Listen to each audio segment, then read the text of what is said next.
महत्वपूर्ण टॉपिक हम पढ़ते हैं पाइथागोरस प्रमेय के बारे में।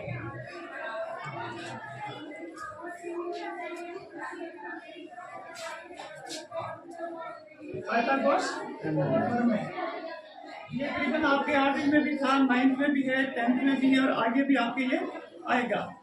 ये पाइथागोरस प्रमेय समकोण त्रिभुज की भुजाओं के संबंध के बारे में है। ठीक है, समकोण त्रिभुज कैसा होता है पता है सभी को? जिसका एक कोण 90 डिग्री का हो उसको बोलते हैं समकोण त्रिभुज। समकोण त्रिभुज की एक भुजा होती है, एक कोण होता है 90 डिग्री का सबसे बड़ा कोण, और इसके सामने वाली भुजा को अपन बोलते हैं कर्ण। क्या बोलते हैं? कर्ण। ठीक है, अब इसमें दो भुजा है, वो एक आधार है एक लंब है। अब आधार कौन सा लंब कौन सा है ये भी ध्यान देना।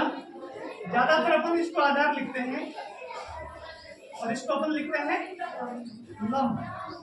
ठीक है, लेकिन ये त्रिकोणमिति में आ जाए, इसमें आ जाए तो आपको लंब और आधार किस प्रकार आपको पता लगाना है।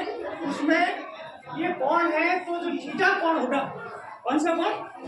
जैसे थीटा कोण यहाँ पर है तो ये सामने वाला ये लंब होगा त्रिकोणमिति में, और यदि ये थीटा कोण यहाँ पर है तो ये लंब होगा। ठीक है, और ये होगा आधार। अब इनकी तीनों भुजा है, आधार लंब और कर्ण। इन तीनों में अपन को देखना है संबंध क्या है, ये तीन भुजाएं अपन कैसे ज्ञात करते हैं। ठीक है, एक बात ध्यान करना, ये जो पाइथागोरस है ना, पाइथागोरस प्रमेय, इसका दूसरा नाम बोधायन प्रमेय भी है। क्या नाम है? बोधायन प्रमेय। ठीक है, अब आप देखेंगे कि बोधायन कौन है, पाइथागोरस कौन है। तो खास बात ये है कि अपन जो गणित पढ़ते हैं वो अंग्रेजों द्वारा स्थापित, भारत में जो स्थापित जो शिक्षा पद्धति के आधार पर अपन पढ़ते हैं। ठीक है, तो उसके हिसाब से हम पाइथागोरस पढ़ते हैं। पाइथागोरस एक यूनान का एक ग्रीक देश है। कौन सा देश है? वहां का एक ग्रीक था। ठीक है, उसने इस प्रमेय को सिद्ध किया था, इसलिए इसका नाम है पाइथागोरस। लेकिन बड़े ताजुब की बात यह है कि इससे भी कम से कम 1000 साल पूर्व एक भारतीय ऋषि हुए थे जिनका नाम था बोधायन। क्या था? अपन अभी वैज्ञानिक बोलते हैं, पहले जमाने में अपन के ऋषि बोलते थे। ठीक है ना, वो जीवन के रहस्यों को सुलझाने के लिए ध्यान करते थे, एकांत करते थे और समाज के हितार्थ कुछ न कुछ काम करते थे। तो ये बोधायन है, उन्होंने इस पाइथागोरस से भी 1000 साल पहले इस प्रमेय को सिद्ध कर दिया था, इसलिए इसका दूसरा नाम है बोधायन प्रमेय। क्या नाम है? अब इसकी जो तीनों भुजा है, इन तीनों भुजा में संबंध क्या होता है? जो सबसे बड़ी भुजा है वो है आपके कर्ण। ठीक है, तो कर्ण का स्क्वायर, बाकी जो शेष दोनों भुजा है आधार का स्क्वायर प्लस लंब का, ये आपस में संबंध है। सबसे बड़ी भुजा का वर्ग शेष दोनों भुजाओं के वर्गों के योग के। अब आपको कर्ण ज्ञात करना है। क्या ज्ञात करना है? तो इसका स्क्वायर आपको हटाना है, इसका स्क्वायर हटाएंगे तो यहाँ अंडर रूट आ जाएगा। क्या आ जाएगा? आधार का स्क्वायर प्लस।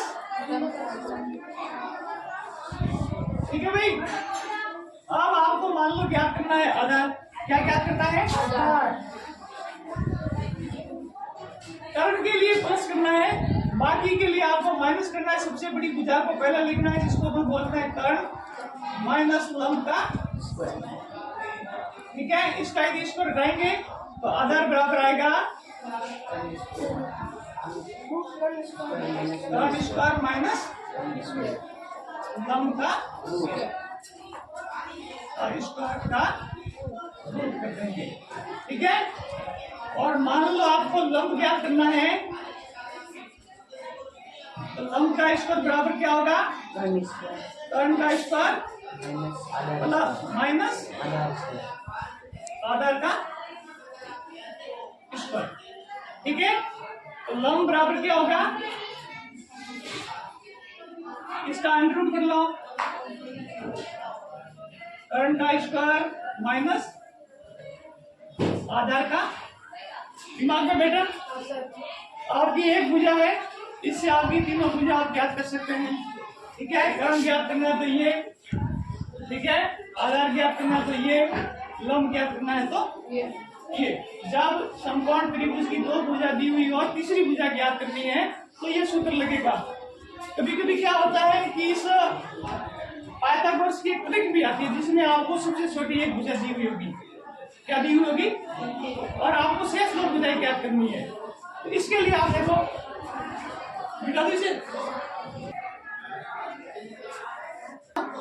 जैसे एक भुजा दी है पाइथागोरस की 3, कितनी दी है, आपको शेष दो भुजाएं ज्ञात करनी है। ठीक है, शेष दो भुजाएं, तो इसका सूत्र है, इसको अपन m बोलेंगे। दूसरे का सूत्र है m² माइनस 1/2 और तीसरी भुजा को ज्ञात करना है। ठीक है, अब ये है आपके 3, तो यहाँ 3 का स्क्वायर माइनस 1/2 और यहाँ 3 का स्क्वायर प्लस 1/2। 3 का स्क्वायर कितना होता है, 9 में से 1 गया, पीछे कितना रह गया, 8/2। 9 प्लस 1, 9 में 1 जोड़ा कितना है, 10/2। तो ये आपकी भुजा आ जाएगी 3, 4 और 5। ये आपके तीनों भुजा है। ठीक है, यदि पहली भुजा दी है तो शेष पाइथागोरस ट्रिक से आप शेष दो भुजाएं ज्ञात कर सकते हैं समकोण त्रिभुज की। ठीक है, अब देखो यहाँ तो मैंने लिखी है विषम संख्या, क्या लिखी है, यदि सम संख्या हो सबसे छोटी